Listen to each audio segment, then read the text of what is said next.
Hi,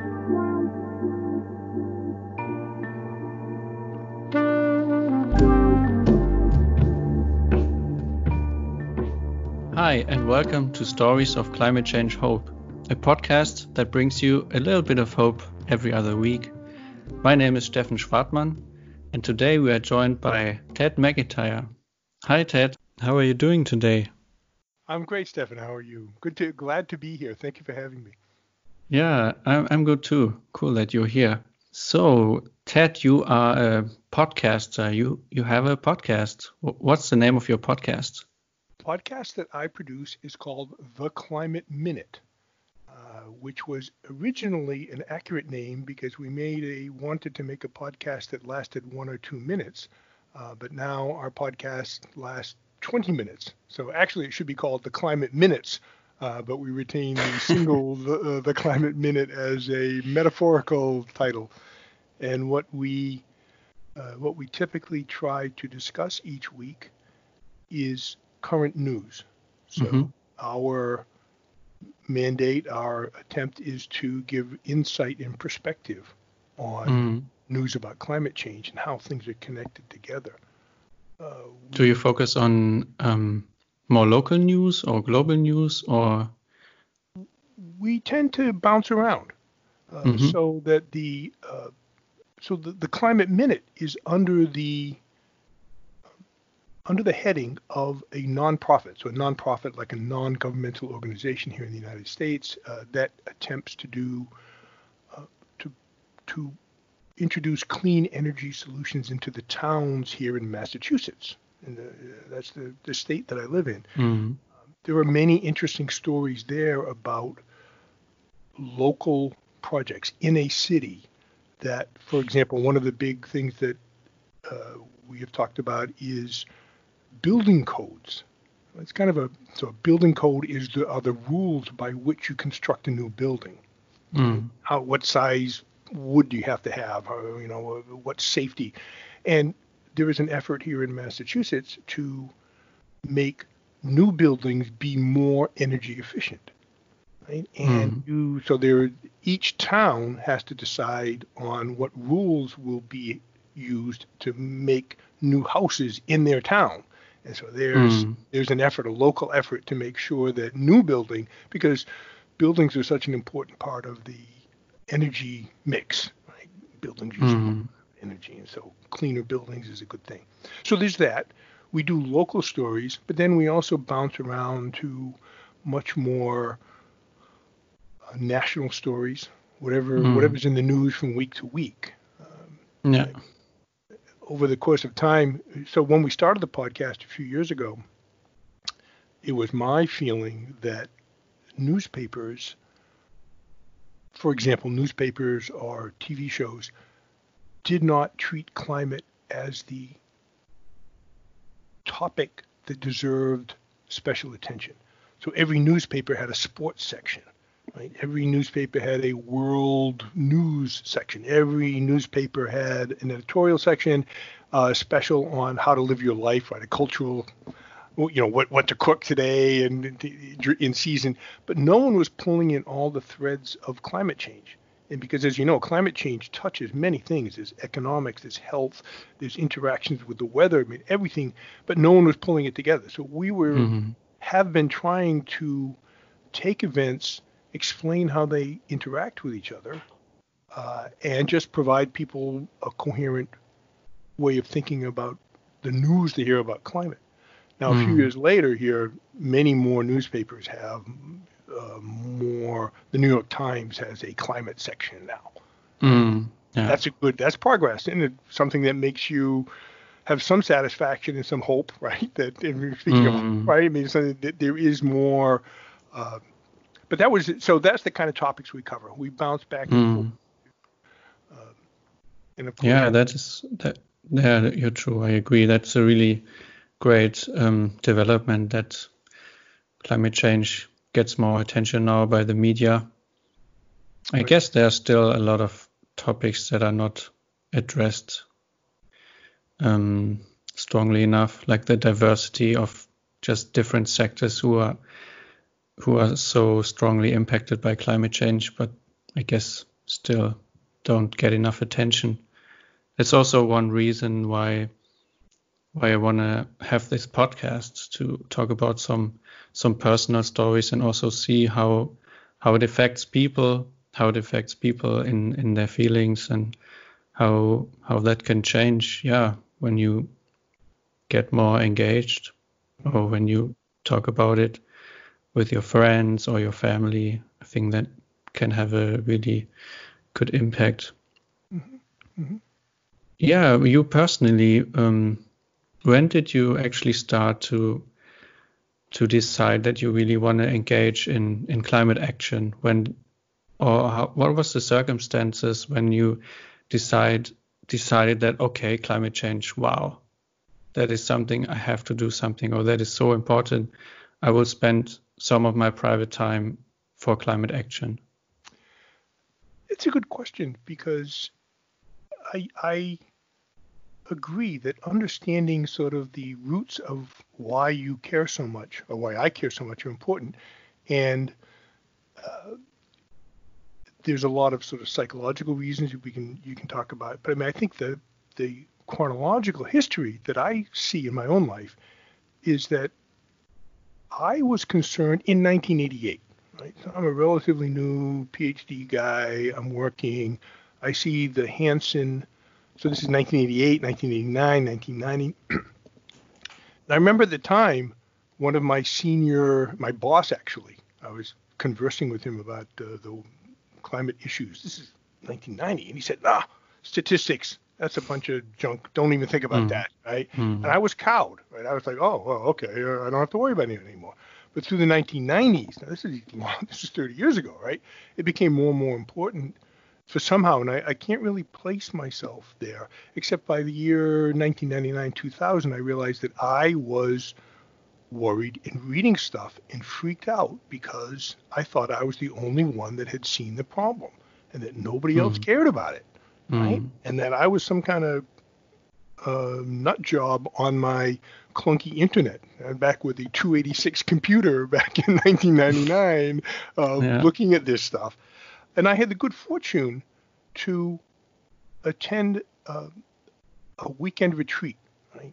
So this is like 2001. An opportunity to meet with other activists, and the promise was that if you would come in to this weekend retreat, you would make a 10-minute presentation on climate change. They would help you critique it, tell you what was good, what was bad, and then you promised to go make that presentation 10 times to 10 different audiences. Right? And this is actually, so this is actually a model that comes from the civil rights movement in the United States, right, dating back to the 1950s. And subsequently, it's a model that the Al Gore. So you've seen about Al Gore has these training sessions where the Climate Reality Project. The Climate Reality Project, same deal, right? You come in with your presentation, and then you promise to go find people to talk to. For me, that weekend was a revelation, because all of a sudden I was in a room with 50 other people who were as crazy as I was. Right? And all of a sudden I didn't feel so lonely. I said, oh my God, there really is a problem. Other people recognize this. Part of the organization of that weekend retreat was through the Massachusetts Climate Action Network. So then I kind of glommed onto that. Said, this is my lifeline of an organization that cares. And I became involved with that. So over the years, I was able to participate with this nonprofit. Again, the power of people getting together. MCAN, interchangeably, Massachusetts Climate Action Network, MCAN, right? That's also called MCAN, right? That is just grassroots people talking to each other and supporting each other. And for me, it was this huge ray of hope that I was not alone, right? To meet up with. So, of course, that has evolved over now 20 years. I've been working here in this industry, and over the part of the efforts that I did with MCAN was to begin this crazy podcast that I enjoy so much. And so basically for me, it was this opportunity to meet other grassroots activists, people who didn't have a lot of authority but care deeply, right? And that was the trigger that made me realize that I was worried about climate and wanted to do something about it. So that's sort of the historical. I mean, it's a much deeper question that everyone should ask themselves as to, okay, that's what happened, but why was climate important to you, right? What's your psychological propensity? What do you see at risk that all of a sudden you're worried about climate change? And I know from my own perspective, grew up here in Massachusetts. Mm. So if your listeners get out a map, go find Massachusetts. It's this funny little place on the east coast of the United States. It is relatively in the northern part of the world, but it is subject to hurricanes. It's kind of sticks out into the Atlantic Ocean in a way that hurricanes go through. From my childhood, there was evidence of the destruction of hurricanes.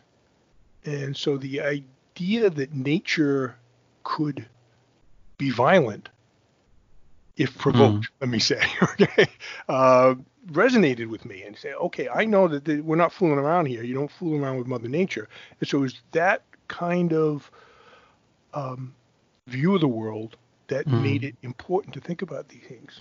And I think those are useful things for everyone to do. And the story can evolve and change as you realize more. There are so many reasons now that this is important to me, but it's a useful exercise.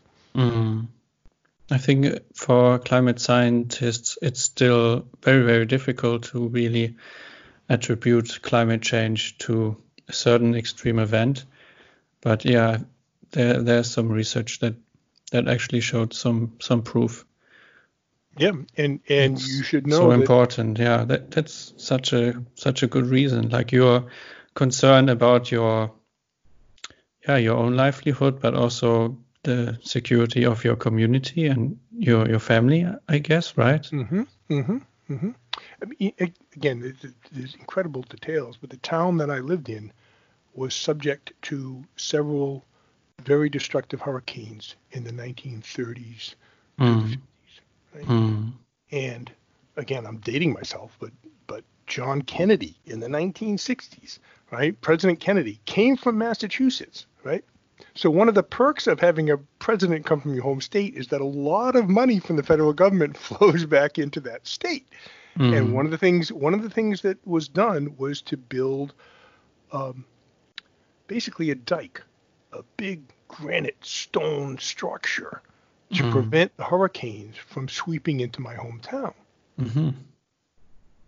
And now, for various reasons, the wisdom of that is unclear. But I mean, clearly there's an analogy. People are talking now about building a dike across Boston Harbor, or to surround New York City with a big barrier. It's like, oh, wait, I've been here. This is not a good idea. It does not work out very well, right? And so again, I mean, all these threads come together to make you think that climate's an important issue.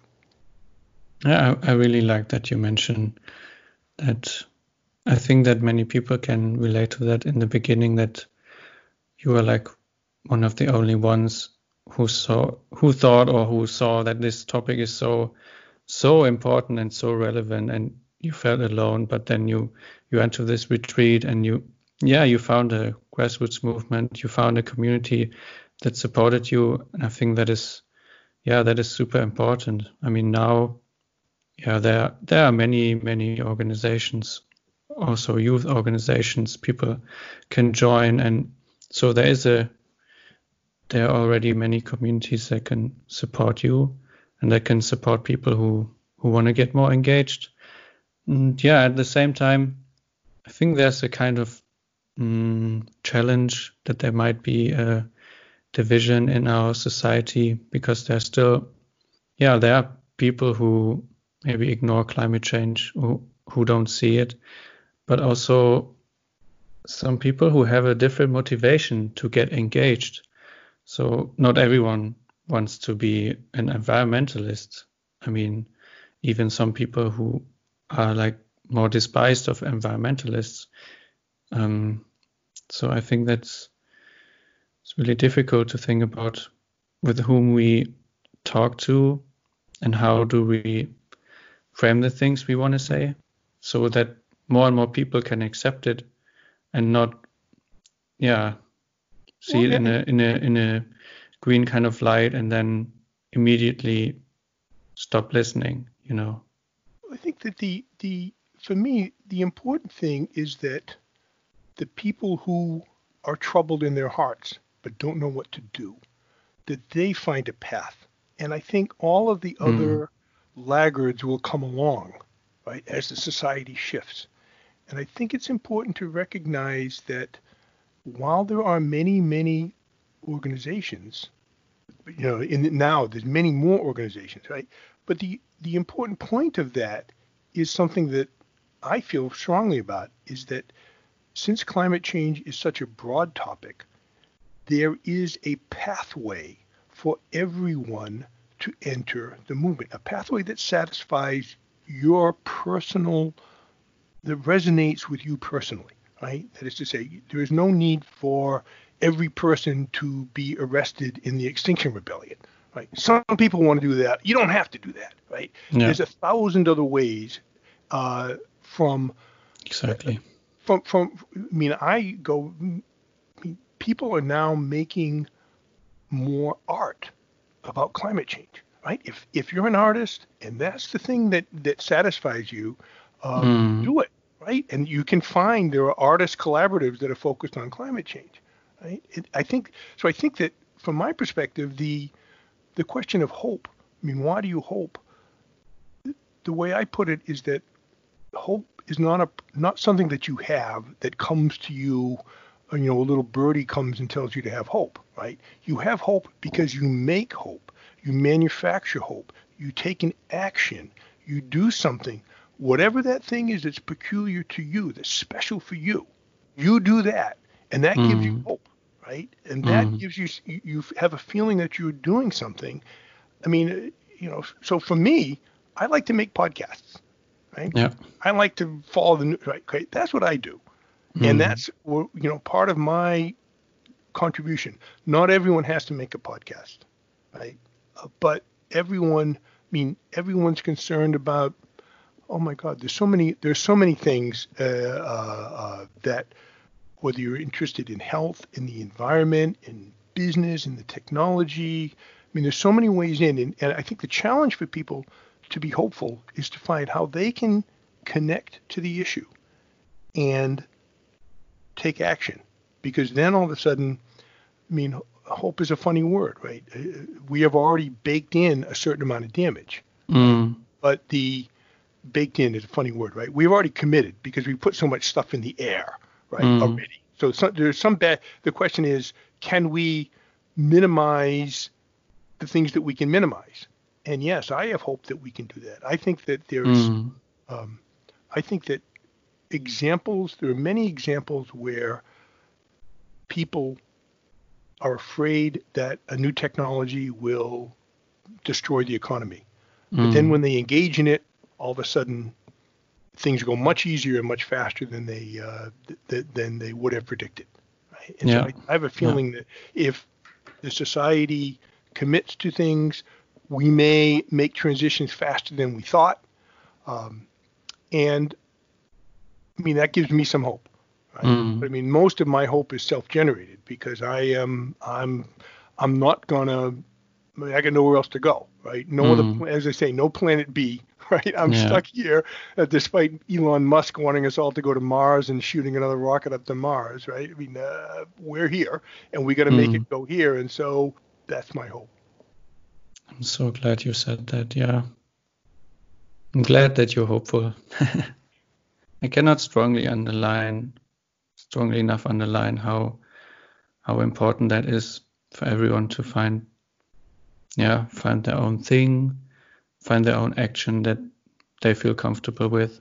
And just a thought I found really interesting is that you can get depressed when you look at the signs of climate change and when you look at the findings, so what we could expect and what the impact might be. But then when you look at the people and the society, the people who are already engaged, then you can really become more hopeful.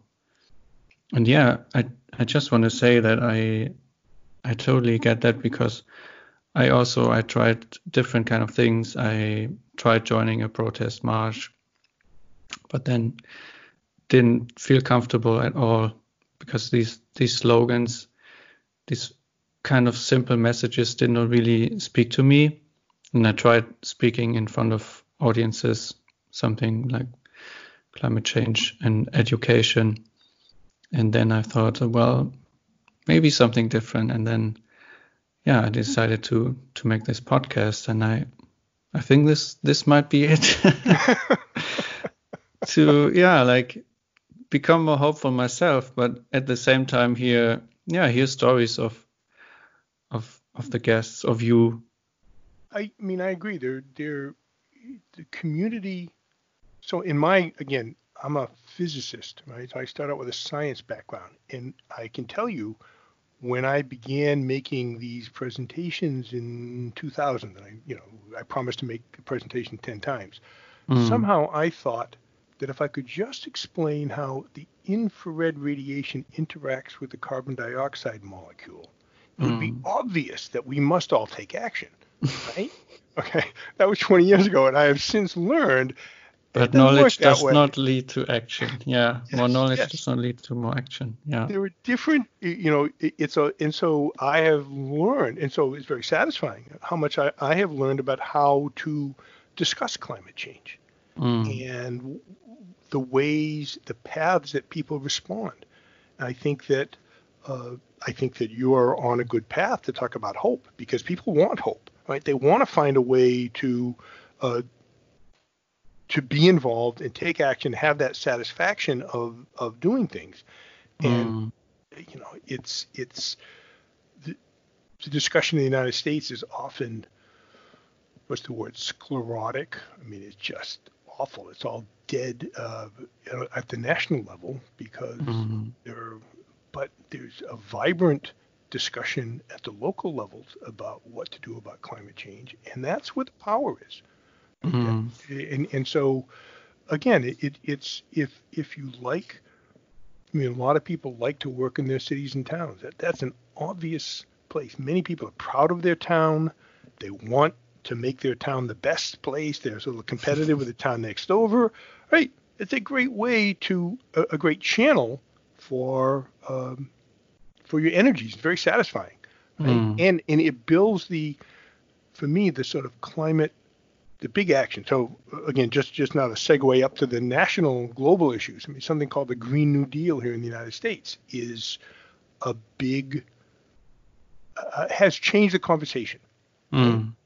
And speaking of being hopeful, I mean, it's terrible to say, but in the United States, at least, the COVID pandemic, everyone is in lockdown, or has been. No, we're coming out of it, blah, blah, blah, right? But I mean, this disruption of the country, where 40 million people are out of work, demands an economic response. And what is waiting but the Green New Deal, where we can put those 40 million people back to work in building energy efficient things, right? Doing the right stuff. And I think that this is another reason for hope. So somebody once described to me that climate activists were like the termites eating away at the foundation of the house. They were hidden, they were silent, they were eating, and suddenly one day the house falls down, right? Same is true right now. Climate activists have been working away on ideas and trying to generate sort of connections with each other. Along comes the COVID thing. The economy stops dead.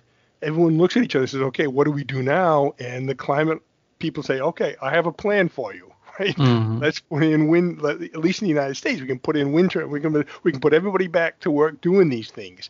And that's kind of a reason for hope, right? And so, I mean, I keep scaling on you from like huge national global issues like the pandemic down to my personal story. I hope it's not too confusing, but I think that's okay. Yeah, I mean that affects us as well. Yeah, of course that's connected to us personally as well. Yeah. And it goes, I guess it comes back to the idea that the climate touches everything. the economy and your life happens inside of the climate.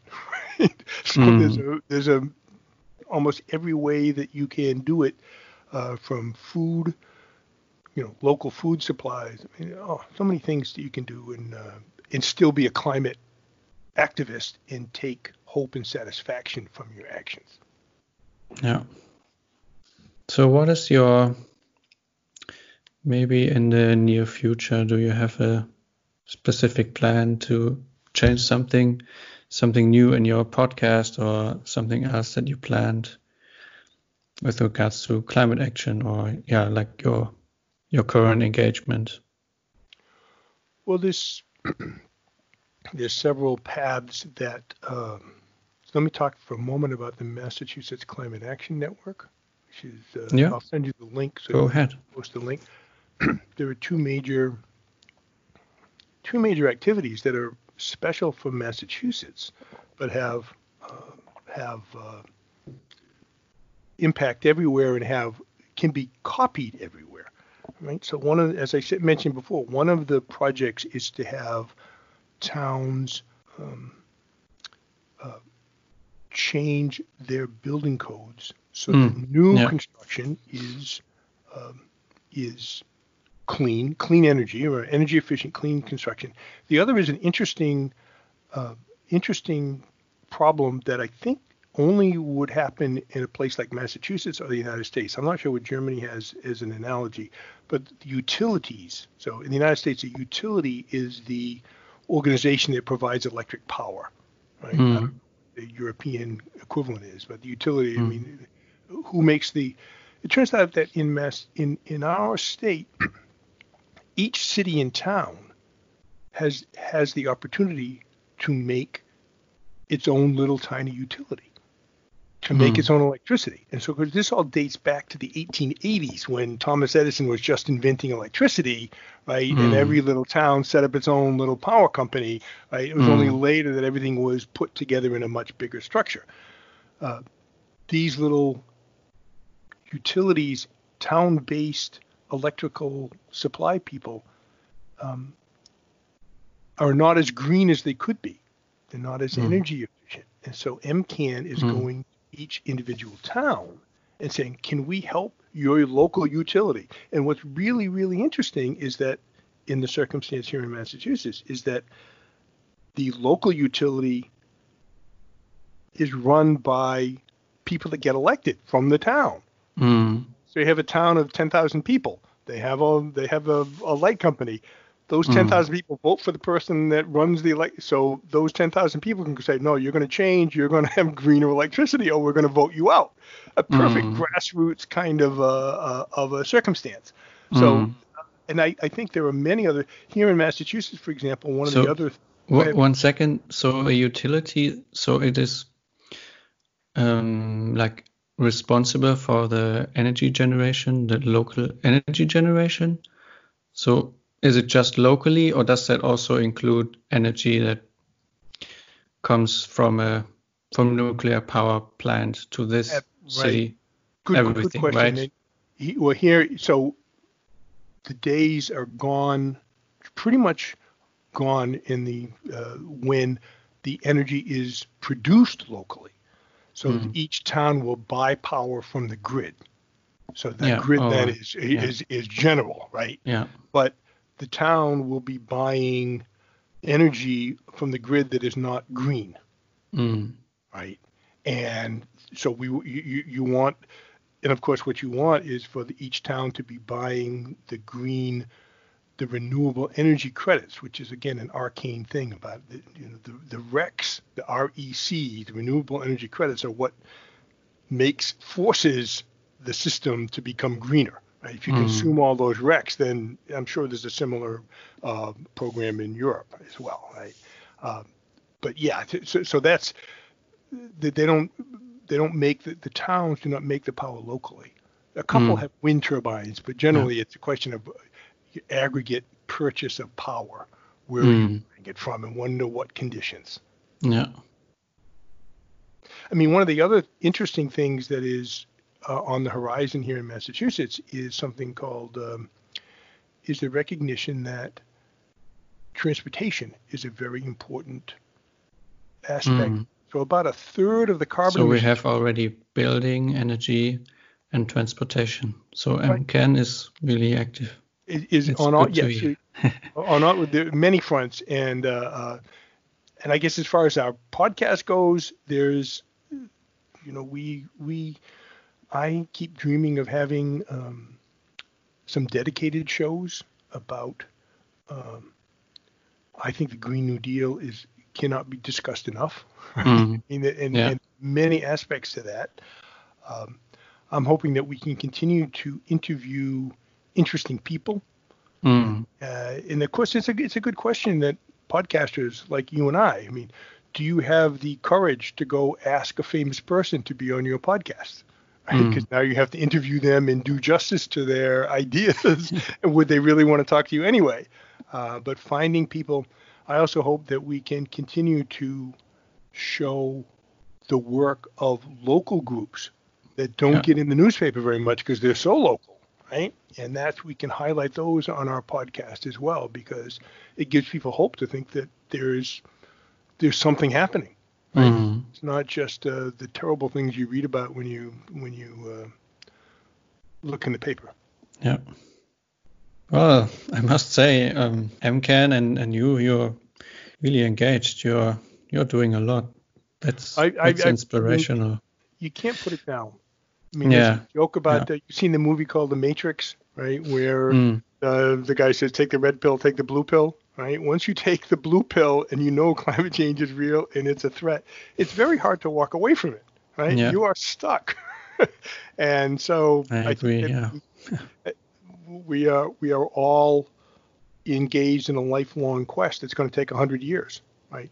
Society. And so we're building the equivalent of Notre Dame Cathedral, right? We're not going to see the fruition, but we're laying the foundation today. And I think that's a hopeful concept. Yeah. Well, thanks a lot. Thank you for being here. Thanks for your story and why you are engaged with climate action. Thank you so much for having me. It's been a pleasure. There's one question left. If there would be anything you found really important to reflect on, maybe that's something for the listener. Do you have maybe a question or something that people should think about? Well, I think it's or anything else. I mean, you have already mentioned a lot. Yeah, I mean, I think it's very important to understand, to ask yourself what aspect of the climate bugs you, right? If you're already troubled by climate, but you just don't know what to do, it's in the back of your mind, but you think it's somebody else's problem, it's good the self-inspection of what's bothering you about that. It's very telling. Because it gives you the path to take action. You could be troubled because you've just had a baby and that baby is going into this world that's going to look kind of scary. Right? Well, explore that. Understand that fear, right? Because that gives you the path to action. That would be my recommendation. Cool, thanks. One takeaway I got from what you said is that it's really important, if you want to get engaged, that you just talk to people and basically search on the internet what kind of groups there are in your local circumstances, because there's so much else here. Very famous, we have protest movements like Fridays for Future, or Extinction Rebellion is quite famous in Germany as well. But if that doesn't speak to you, don't stop and just look for something else. And if it doesn't exist, you can always meet with some friends and come up with new ideas to, create your own project or your own climate action initiative. So we end this episode by saying that we want to commit ourselves to the healing of our world and our society. We want to bridge gaps and decrease the division inside society and between us and our environment. We can do one part by leading conversations about climate change and talk about our personal story. We want to do so by acting responsibly and respectfully, even when it is challenging. And we will support others in their part and ask for help when we need it. And we will spread a little bit of hope every other day. Thanks for listening to the first episode of Stories of Climate Change Hope. Thanks goes to Vulcan Recorder for the music in the intro and the outro. And thanks to Coco for the logo design. See you soon.